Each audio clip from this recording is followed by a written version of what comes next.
Welcome to CS 2013. We're here showcasing UEI's design capabilities. As you can see on the screen, this is our diagram that describes our design process. We really believe that good design lies in the middle of all these overlapping areas of concerns. Now this includes business concerns, which are customer requirements, sales and marketing requirements, user experience. We do a lot of user experience research, understanding the use cases. Of course, includes technology, innovative technology we can incorporate into our products, industry trends, competitive landscape, production, new capabilities at our factory, new manufacturing processes, and finally design. We want to add value through design. So once we bring an idea into the overlapping middle region of this diagram, we'll take that idea through our design process, which consists of ideation, validation, and detailed design. And ideation includes brainstorming, storyboarding, and sketches. And during validation, we do conceptual rendering, we make prototypes, and we actually conduct usability testing to validate that our design is usable. And finally, into detailed design, we take the design all the way to production. What I want to show today is two different design concepts demonstrating our design process. This first concept is named Ludo, and Ludo is remote control and a game controller in one. And the business need is really the emergence of smart TVs, and a lot of smart TVs and connected devices have cloud gaming capabilities, and there's a need for a remote control that can also work as a game controller. And we incorporate two-way communication with the target device to allow this gaming experience.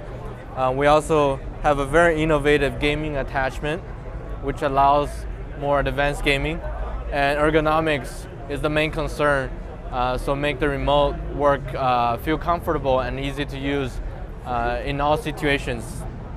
So here is the industrial design of the product. As you can see that it has a high gloss IR translucent band around the side of the product, and it's metallic, and the product supports three main use cases. From the left you have the remote in the vertical orientation. It functions as a very simple remote. When you turn the remote horizontal, it becomes a casual game controller. It has the basic keys for game control. So here's the animation demonstrating this device working as a one-hand operated remote, and in the horizontal mode as a game controller. As you can see, I have 4 gaming keys and 2 side keys. 2 side keys available on the side of the remote for games, and a navigation D-pad on the left. Now the remote can also be inserted into attachment piece. Now you have a full functional gamepad with complete 2 joysticks, 4 gaming keys, large side keys for more advanced gaming functionality. As you can see from this model, now you have 4 trigger keys. So this will play games like first-person shooters or anything that requires all these degrees of input.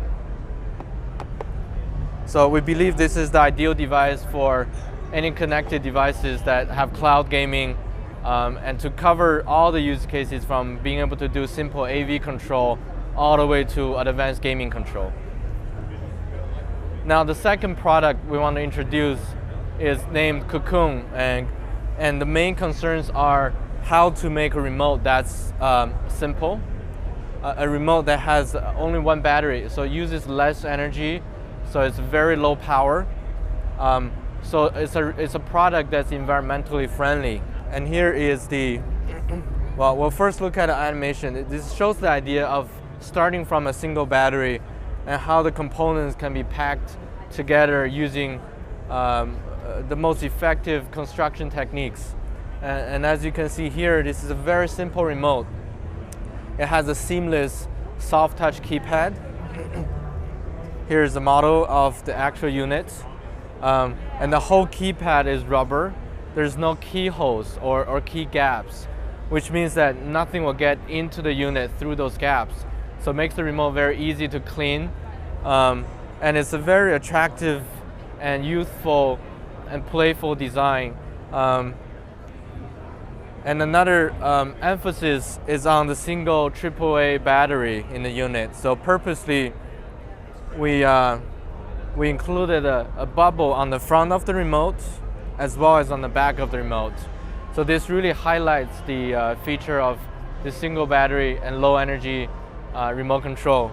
And just by having only one battery per remote instead of two, if all remotes in the world adopt this technology, we'll save 350 million batteries per year that are going to the landfill. And comes with it are over 8,000 tons of toxic material. And being a single battery remote, this can be very thin, and at the same time saves a lot of plastic material as well. And because the front of the remote is made out of rubber, it's very easy to customize and provide different color options. So here are some examples of colors that we can offer for this product. So those are the two industrial design concepts we want to show. The last piece I'd like to walk you through is some user research that we have done on navigation design guidelines. And at UEI, not only we work on industrial design concepts, physical products, we also do user research to understand why people watch TV and what people do when they watch TV. For example, a day in the life, understanding, how a typical household go through the evening, how people watch TV together or alone, what kind of devices do they control, or what kind of second screens do they look at. We also have a usability lab where we conduct usability studies on real participants with our products or prototypes. Now, we truly believe that in order for a system to be usable, the user interface on the TV really needs to be integrated with a remote control input mechanism. So simply by choosing a remote and using existing interface, you're not getting the optimal result. So we looked at the interfaces out there and come down to 5 standard elements that we believe make up today's TV interface. And they are lists, basically vertical navigation lists, and there could be multiple lists that you can shift from one to another. There are also shelves. Shelves are essentially horizontal lists. One familiar one might be Netflix on Apple TV device. And a third element is a grid. We refer to as a grid. You may be familiar with a VOD grid where you have movie posters that you can navigate along X and Y axes. Another element is the on-screen keyboard, and these are essentially grid, but they're very small. Each key are smaller. They're normally a cluster of keys. And finally, you have a free space browser-like pointing interface. Now, if we look at all the navigation input that UEI offers, you have joystick, sliders, OFN, 2D touch, and also 3D motion pointing. So our goal is to really find the best way to combine and seamlessly integrate input technology with UI elements. So after extensive research, we were able to plot this diagram which highlights some of the pros and cons of each input device coupled with each UI element.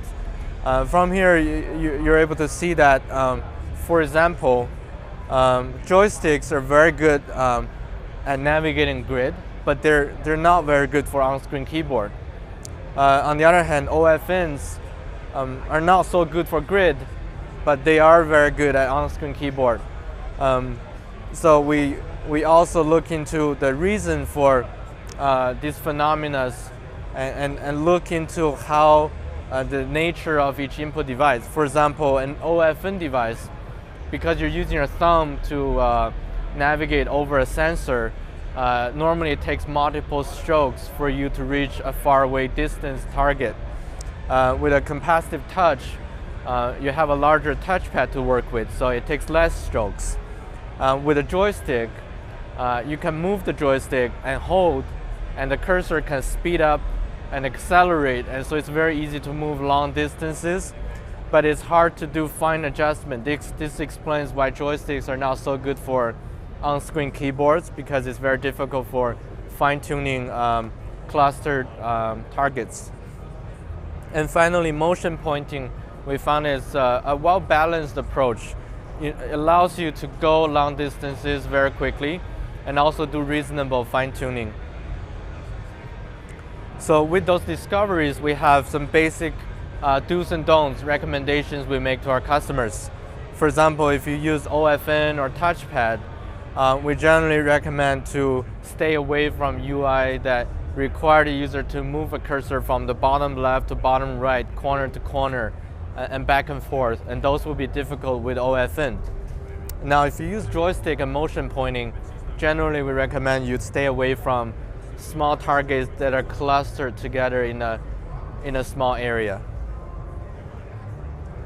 And we also recommend ways of facilitating paging, which means selecting panels of content versus scrolling, which is navigating within a panel of content. And scrolling should be more easily accessible than paging. There's also the observation that corner areas on the screen are much easier to get to, so therefore making them really good areas for providing option menus or other hot control corners. And that's it. So that explains our process of industrial design as well as how we approach user research. And thank you very much.